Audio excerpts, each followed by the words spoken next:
Hi, my name is Christy, also known as Sullen Girl, and I'm the author of the blog Speaking Out About Self-Injury on HealthyPlace.com. In my last video, I talked about how important the reaction of family and friends is when someone's telling you that they self-injure. And I talked a lot about what you shouldn't do, such as, get angry or very emotional or punish the person or,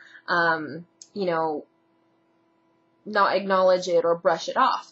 In this video, I'm going to talk about some things that you should do. And in my last video, I said, you should keep the lines of communication open and let the person know that you're there for them and that you want to listen.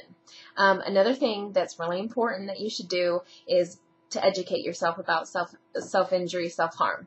And that's important whether you're hearing about self-injury for the first time. You should definitely promise the person that you will look into it so that you can have healthy, open discussions about self-harm. Or if you're talking to someone and you already know that they self-harm, you should definitely educate yourself beforehand.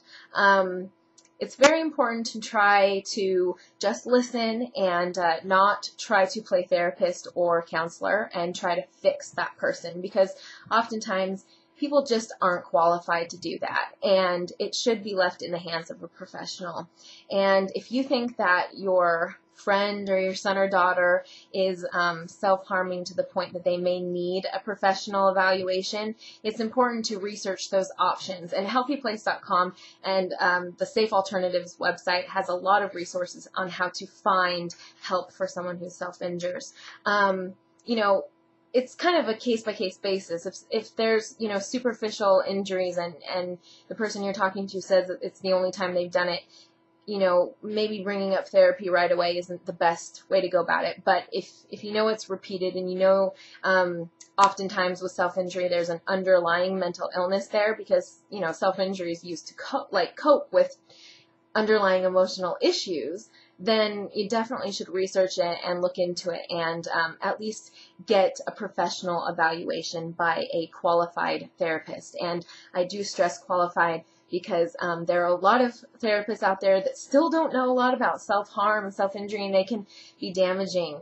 So call around, definitely get someone who is qualified and licensed and has past experience with people who self-harm and with, depression or any other things that person might be dealing with, because it's just important for them to have someone who really knows what they're doing. And the last thing is, just make sure that you let the person know that you're always there to listen and to help them and to talk to them.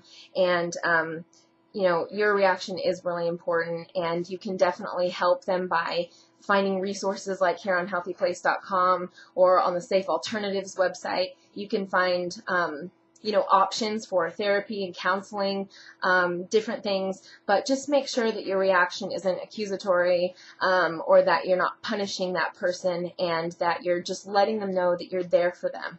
And in that way, if they know that the lines of communication are open, they might be more willing to disclose more about their problems to you and be more receptive to help.